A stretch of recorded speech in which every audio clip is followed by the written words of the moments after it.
You're listening to Empire by Design, episode 60, and a new name for the podcast. Yay! Hey, I'm Katie White, coach, consultant, transformation facilitator, action taker, empire builder, and this is Empire by Design. In this show, we're building empires, we're sharing stories, and we're getting up close and personal on the strategies that make an empire in today's online world. Get all the show notes, past episodes, and more at katiewhite.me. For now, settle in for the ride.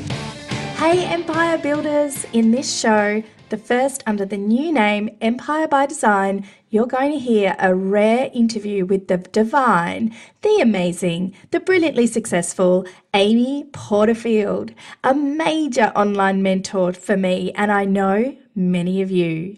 We're going to talk about her empire building journey, some of her most valuable rituals, Tiger Time, Raw, and other tips and stories from this multi-million-dollar entrepreneur. Settle in for the ride.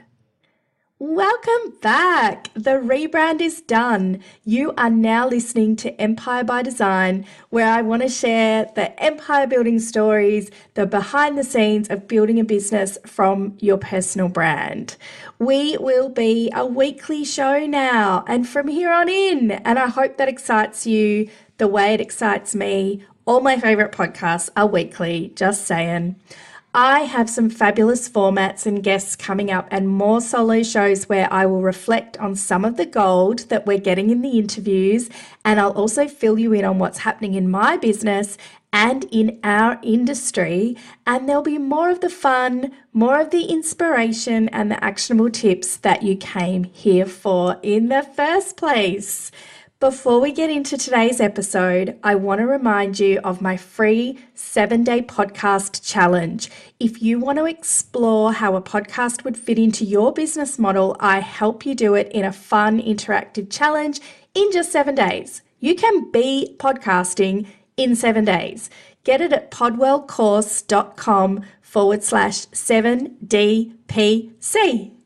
And now into today's Empire by Design. Does Amy Porterfield need an introduction? She is one of the first podcasts I discovered early in my journey, and that led me to sign up to B School through Amy, and I'm constantly astounded by the quality of what she puts out into the world, the free stuff and the paid stuff. And as well as she's just a master operator and highly successful, but she also seems like the nicest person in the world. And now that I've met her and talked to her in real life, she totally is. Oh, so cool. And so I was super pumped when she said yes to my interview request, because I know that doesn't happen often. And I can't wait for you to hear the show. So let's dive in.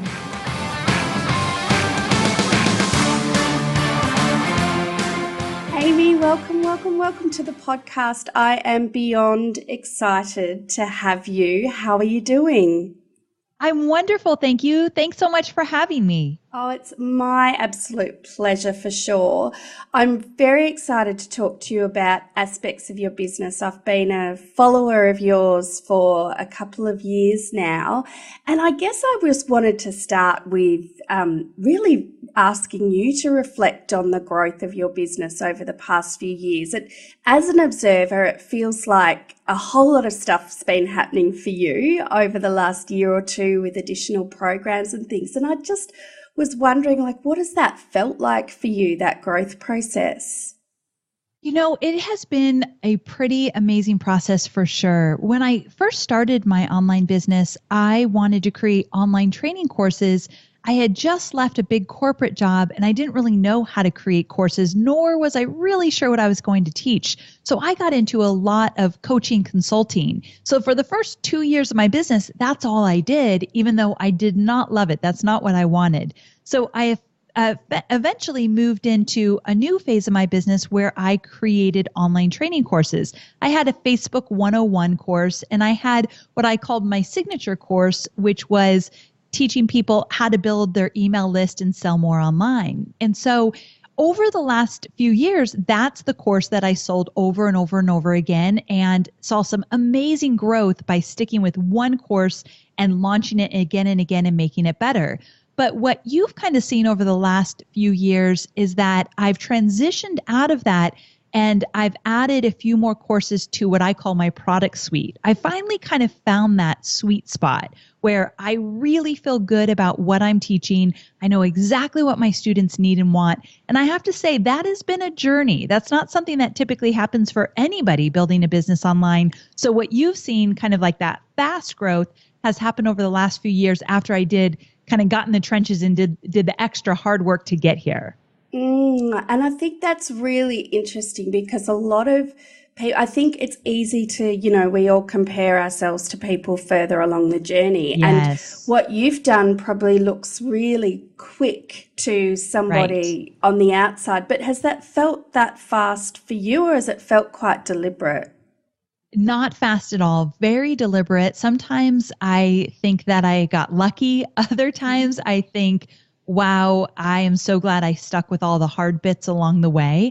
So it's definitely been a struggle at times. I mean, the first 2 years when I started doing coaching and consulting, I freaked out because I thought, oh my gosh, I've created a business that I absolutely hate. I didn't like the coaching and consulting. I had 8 clients that kind of ran me crazy because I didn't know how to set expectations, totally my fault.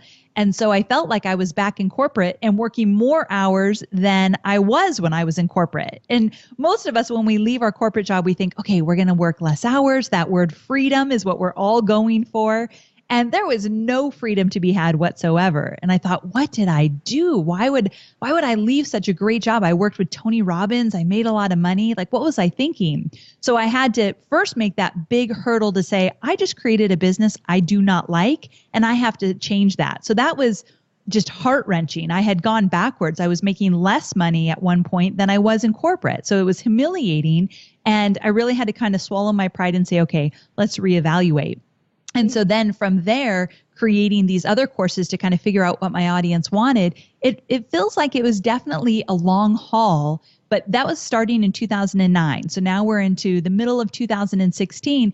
And I will say over the last 2 years, it definitely has skyrocketed, but it took a while to get there. And do you feel like, has there been a particular type of support that you've counted on through that process? Like, have you had I know you've had brought on a business partner at a point in the journey, but have you relied on coaching or masterminds? Like, what would you say is the thing that's helped you consistently throughout that time? Yes, I definitely am a huge fan of masterminds and business coaches. So back in the day when I first started out, I actually paid $17,000 a year to be in a year-long mastermind with other entrepreneurial women. Now, that was a time when I did not have $17,000. I paid monthly installments, and every month I was freaked out, like, can I even afford this? It was dicey at times. But I knew I needed to be surrounded by other people that were wanting to build businesses online. And I knew I needed to have somebody to keep me accountable. That the accountability in the early days, which that was most important for me, I think.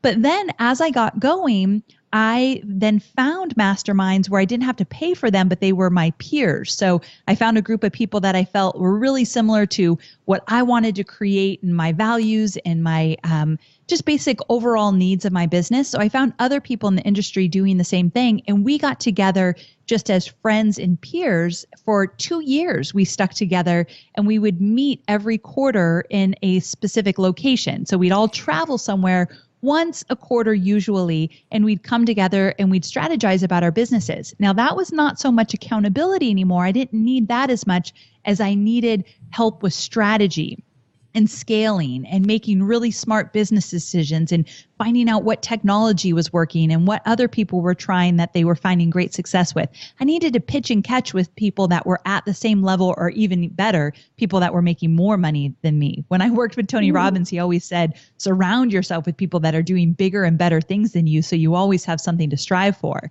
And the people in that group, definitely there were some of them in there. And then also what I did is once I did 2 years with these people, one of the guys in that mastermind became my business partner. So that was a really big step for me where I was ready to bring someone on to help me with the big strategy and behind the scenes technology. I'm not really a techie kind of girl.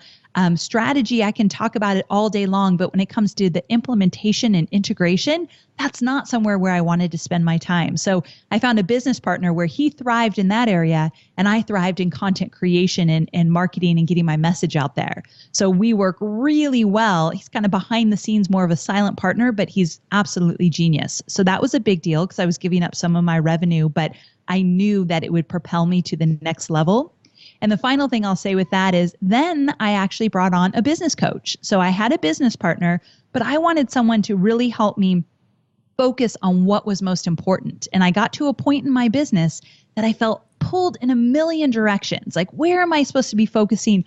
All these great opportunities are coming my way, but all I feel like I do is just work every minute of the day. I felt like I wasn't seeing my family as much. I wasn't enjoying the process. So I brought on a business partner business coach just to work with me specifically on really focusing on what mattered and what I was best at. So I worked with a business coach for a full year after I got a business partner. So I'm a huge fan of finding people to support you, whether you pay for them or whether it's something that you kind of bring your peers together and get support that way.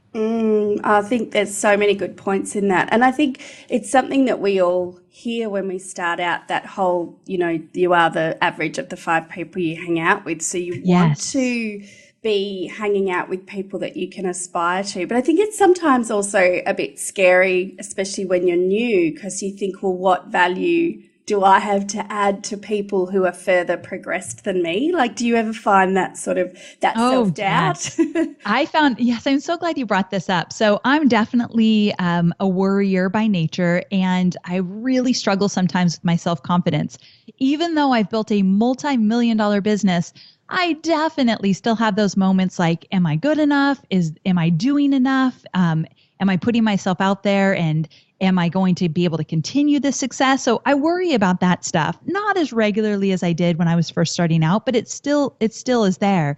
But one thing that I remember when I sat in that group of my peers, I always thought, am I really offering enough value? And I worried about that. And looking back, I wish I didn't worry about that. And instead I switched the conversation in my head and thought, how can I offer more value? What can I do in this moment? Can I be more present? Can I think outside of the box, be more creative and help them just like they're helping me? I think that worry probably held me back a little bit, which definitely is not the place that you want to go. But it's very, very normal, I think. Yeah, it's definitely normal. And I think that's a great point. Like, you have to turn it to the positive because, you can't really operate effectively when you're full of self-doubt. So right. I'd love to change tack and talk a little bit about your podcast, because it is one of the best, most practical and valuable, very kind of detailed training type of podcast that I've discovered. And I know a lot of my peers feel the same.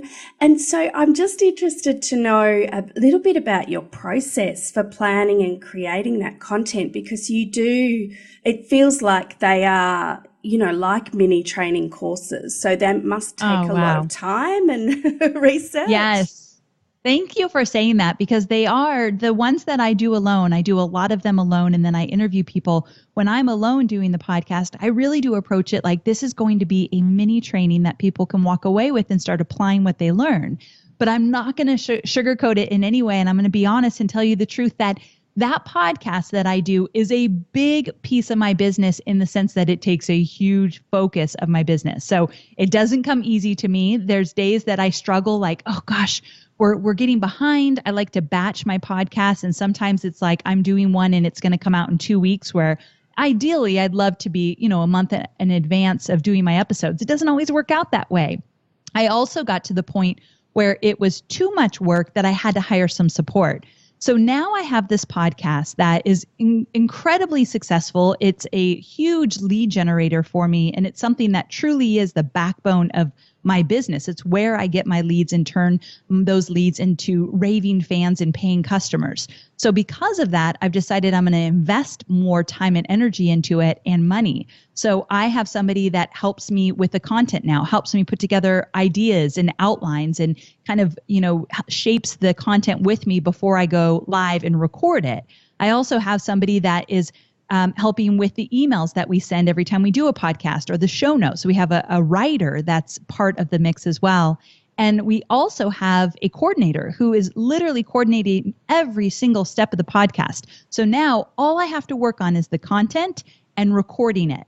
And as long as I'm putting my skill there, which is what I'm best at, she's going to run with everything, getting it edited, getting the show notes written, making sure we have some kind of freebie for the podcast if that's our plan, and also making sure that it's getting out there into the world in a way that is presenting my brand in an impeccable way. So definitely it takes a village with that podcast. Nobody is full-time working on it, but I definitely have a lot of hands touching it. And I wouldn't do that if it wasn't producing such huge results, which is, I think, a good lesson for all of us. If there's something in your business that has the capacity to be foundational, build your email list, help you make more sales, find your audience, put more focus, time, and energy into that. Yes, amen. I hear you. I totally believe you can't podcast without support or not remain consistent and, really just keep doing it over and over again and delivering value. And I mean, your content upgrades in your podcast are brilliant. Would you say the podcast is your single biggest lead generator now? 100%. Yes. I think close second would be I have automated webinars going, but we're running ads to those. So we're putting in money to make money, where the podcast is more of an organic lead generator. So yeah, I'd say it was the most powerful thing in my business. Yeah, it's amazing. And I love how within the podcast and really everything you do, you're always applying your lessons to people that are just starting out in business, as well as those that are at that point where they're ready for growth and scale. And so I'd love to hear your thoughts just on what is the most important thing for those starting out to really do, because I think when you're starting out, you're totally overwhelmed with messages about all the things that you can do. You can podcast, you can blog, you can vlog, you can, so many things. What if you could strip it back to somebody in their first 6 months? What would you say is the one thing they should be focusing on? Ooh, this is good. So I would say, though it's hard to say the one thing, but I'll kind of break it down as quickly as possible. When you're just starting out, I do feel like you need to find your hub, whether it be a podcast or a blog or a vlog or whatever it might be. I really do think you need to find one and stick with it for a consistent amount of time to see if it's right for you. Now, when you're deciding, should it be a blog post? Should it be a blog or a podcast or a video show? You need to ask yourself what you are going to excel in and what your audience will respond to. These days, a lot of people listen to podcasts. A lot of people watch videos and read blogs. So it's not so hard to decide what your audience will respond to. They'll probably respond to most of that. But what are you going to be best at? If you told me I had to make a video every single week and teach content, I would hide under my desk and say that is never going to happen. I don't like doing videos. It's not something I'm comfortable with. I do them because it's important, but not on a weekly basis on a blog, let's say. So I would never do a video show. Podcasting, it comes a little bit more natural to me. I like it. So if I like it, I'm going to do it. So that leads me to my second thing is you've got to find something where you're going to be consistent. One huge mistake I made in the beginning is I wasn't creating original content every single week. And if you really look at the people that are building personal brands and doing amazing things online, they are showing up every single week, whether it be a blog post, a podcast episode, a newsletter, whatever it is. So I finally kind of followed suit and said, okay, every single week I'm going to have a podcast. I'm going to email my list every single week with a link to that podcast. So that has become my consistency that I feel is so important for anybody just starting out and then scaling their business. And the last thing I'll say is the biggest mistake I made in the very beginning is I never focused on I never focused on growing my email list. And so I focused on going to networking events, and every opportunity that came my way, I thought it was a big deal. Someone asked me to speak. Someone asked me to be on their webinar. Someone asked me to create a bonus for their program. All of that took center stage, and I never focused on building my email list. And that is what's so golden in your business. So finding a way to create freebies where people give you their name and email in exchange for your content is one of the most important things to do. And it's one of the most overlooked things in the beginning. So if you want to get a head start, focus on building your email list today. That's so true. And I mean, do you feel like when you're then further along the path and you are ready for growth, or perhaps you've been delivering one particular product or service well, or you're booked out with one-on-one clients and you're ready for the next step, like what advice would you have for kind of knowing how to take that next step?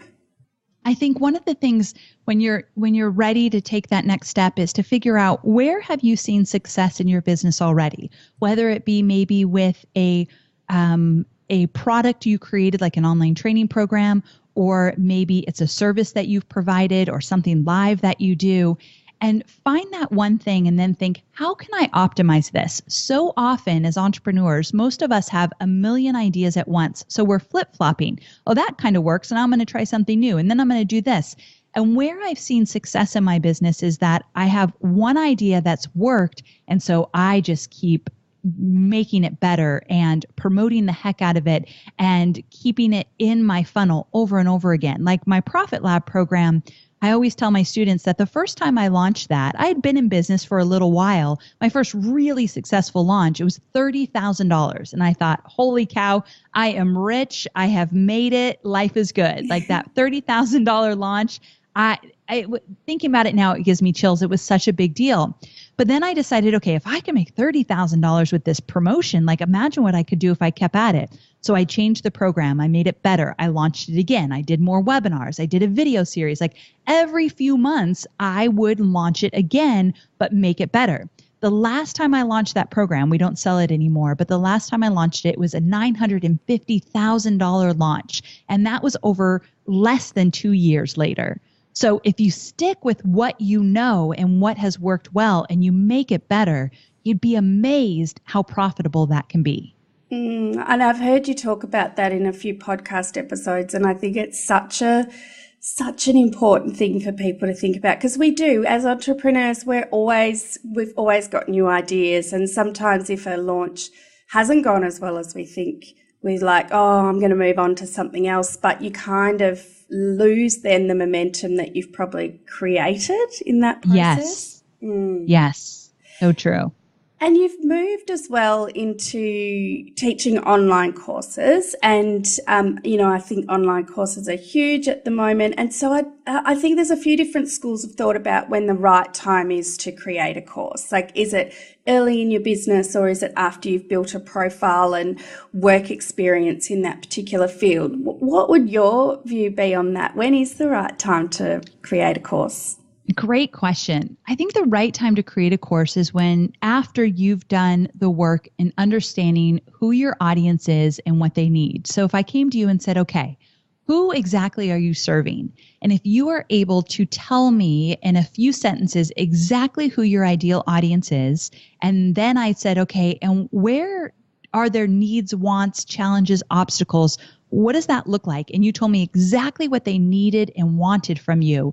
Then you are ready to create a course. And you don't have to go big with a signature course that's thousands of dollars to your students. You could start with what I did, which was a $97 Facebook 101 course. So I started with an introductory course, $97. And from there, I learned even more about my students and decided to create that signature Profit Lab course, which got me to my big fat launch that I told you about.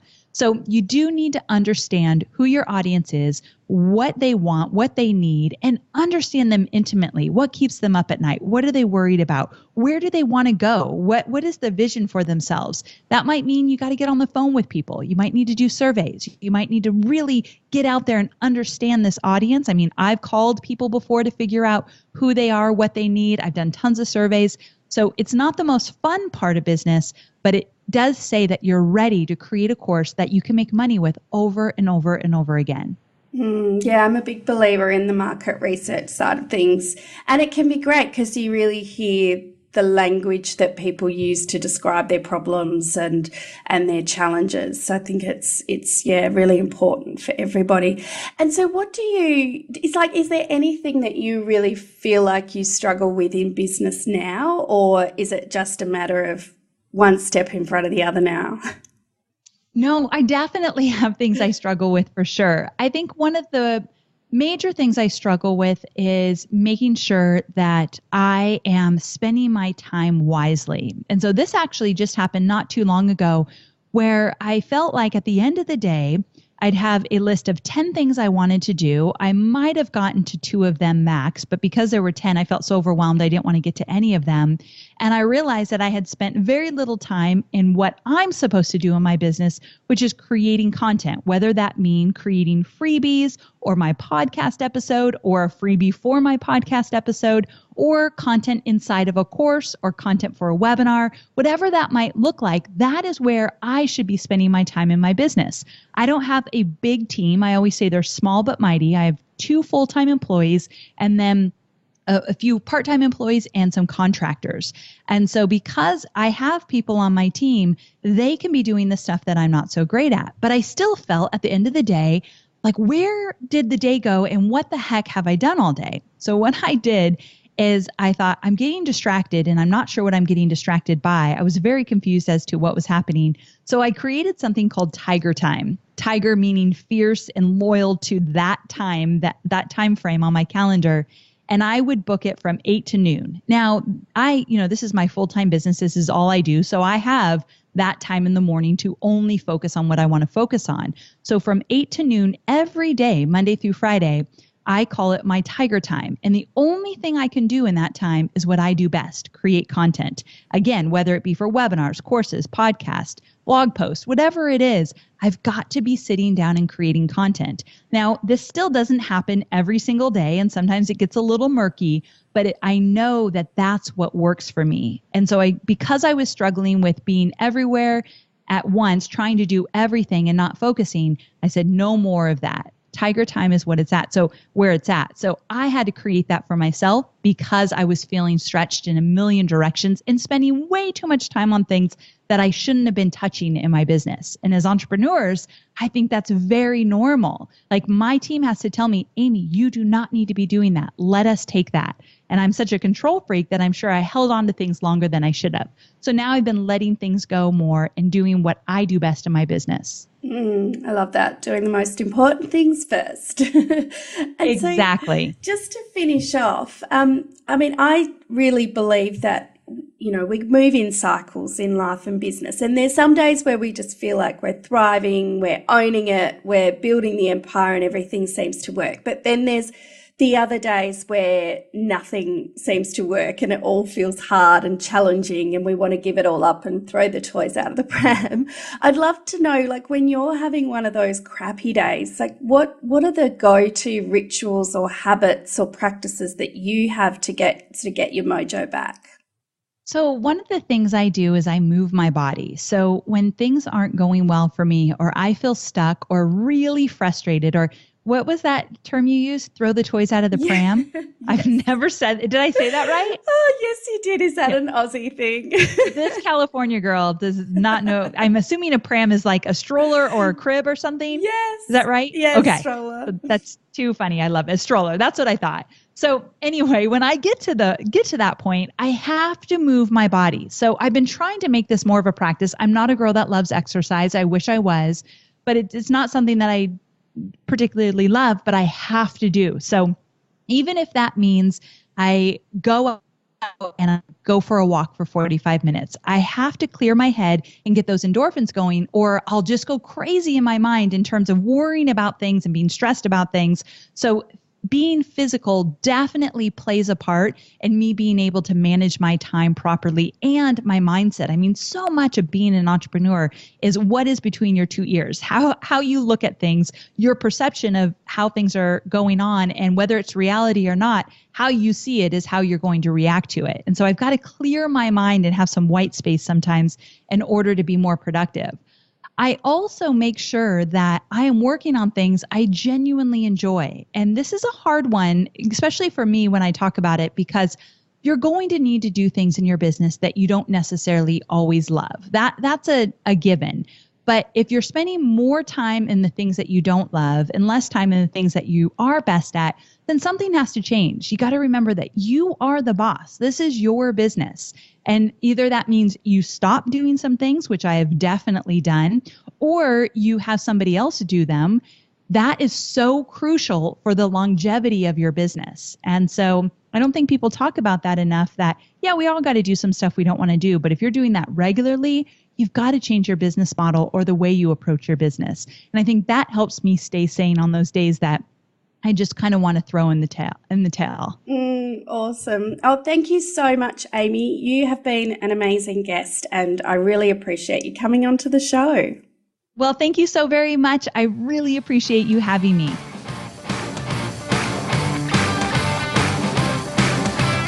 I hope you enjoyed Amy's empire building story and it gave you some ideas for building your own empire. Some of the big takeaways for me from that episode were, if you don't like what you've got, change it up, do something else, let it go. So important. I think we can get ourselves locked into ruts so easily. Another takeaway is that even success goddesses like Amy feel like they've gone backwards at some point. We all do it. Nothing moves directly forward and never takes a step back. So just kind of be cool with that. And finally, build your list, and build your list. I think anyone that knows Amy knows that's pretty much her mantra.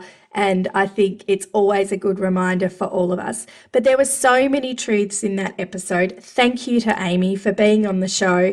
And before we go, I want to remind you to join the online community where I and 1,500 other gorgeous entrepreneurs can support you in your business and have fun while we're doing it.